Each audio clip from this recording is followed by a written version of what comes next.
Penyembelihan itu harus pakai bismillah. Kalimat harus ini harus dengan arti taruhan sah tidak sah, apa harus sebagai etika, apa harus sebagai supaya kebiasaan baik ini bertahan. Saya ulang lagi ya, misalnya Pak Arifin dawuh jenengan cung nyembelih pitik kudu maca bismillah. Kalau kamu memotong hewan harus baca bismillah. Kata harus itu apa artinya syarat sah, sehingga kalau tidak baca tidak sah. Apa keharusan dalam makna etikanya harus baca bismillah. Jadi urusannya hanya apa? Etika atau afdoliyah. Atau kita tidak ingin kultur baca bismillah itu hilang, sehingga barang tidak wajib pun kita wajibkan supaya kultur baca bismillah itu tidak hilang.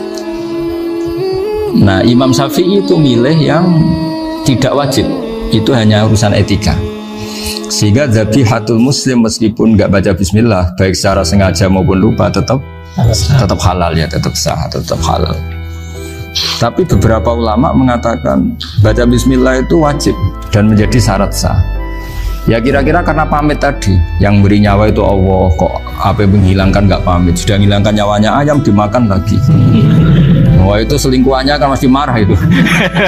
Selingkuhannya, pacarnya, anaknya, cucunya itu kan marah itu. Tapi kalau pamit yang punya kan tidak.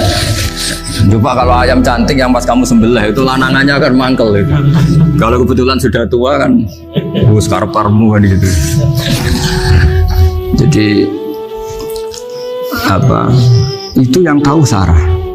Saya ulang lagi, yang tahu Sarah, karena ini sudah jelimet. Sudah jelimet. Sehingga nggak ada kitab matan yang Indo kecuali disarai. Dulu ada kitab namanya Takrib, karangannya Abi Suja. Terus disarai kecil sekali oleh Fathul Qorib, ya, oleh Ibnul Qasim Al-Huzi itu. Terus disarai lagi oleh Bajuri. Jadinya Bajuri itu sudah sarhun ala sarhin warifin, ya, sudah sarhun ala sarhin, bukan sarhun ala matnin tapi sarhun ala sarhin. Nah, kenapa memang kita butuh itu? Saya ulang lagi, kita butuh itu. Nah, kenapa butuh? Ya karena mau tidak mau.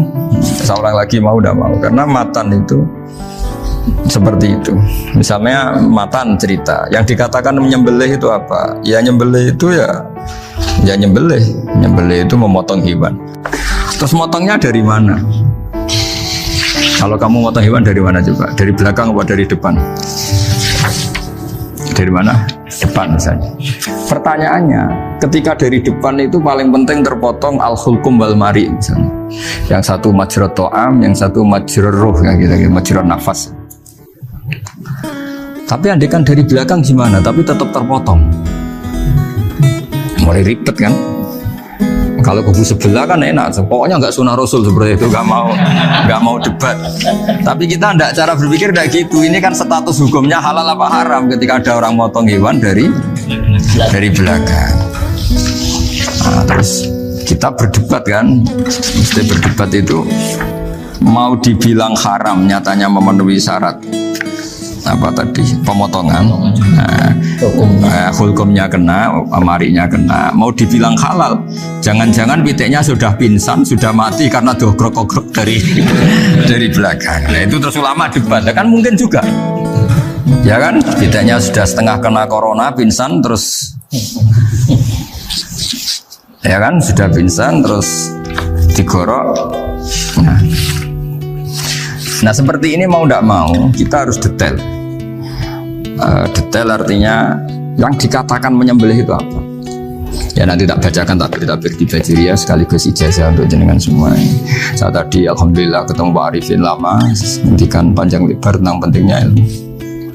Yang dikatakan menyembelih adalah mematikan hewan yang hidup dengan kaifiyah syariah. Saya ulang lagi, mematikan hewan yang hidup dengan kaifiyah syariah. Nah, kalimat hidup ini mulai masalah. Hidup yang apa?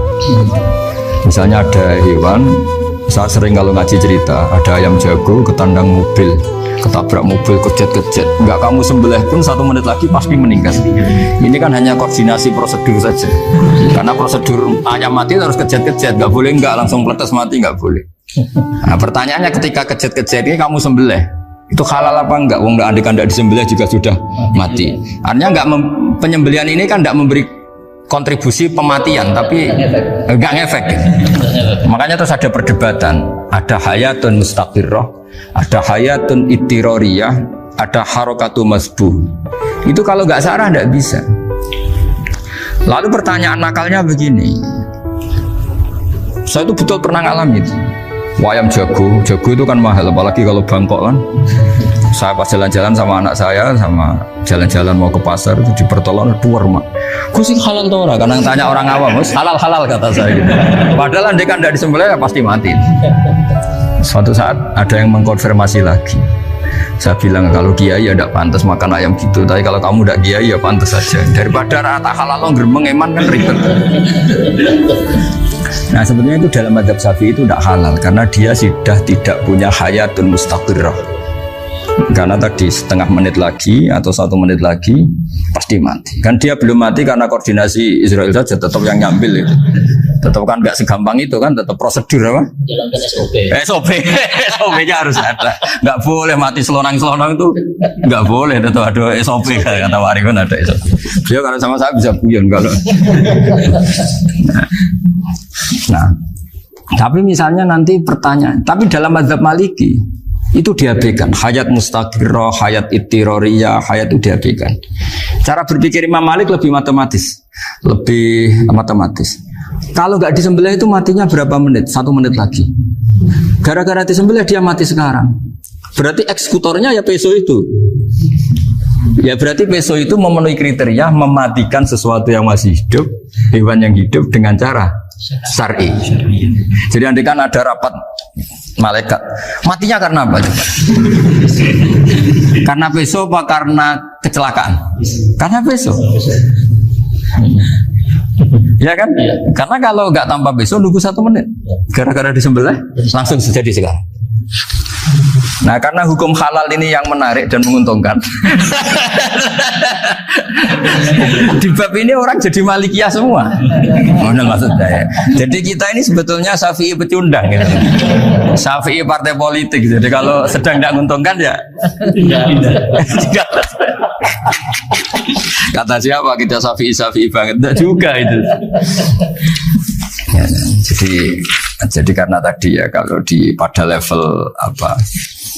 level perdebatan ulama itu ada tadi ya, ada seperti itu, ada hayatun mustaqirrah, ada hayatun ittirariyah, ada harokatul masbuh.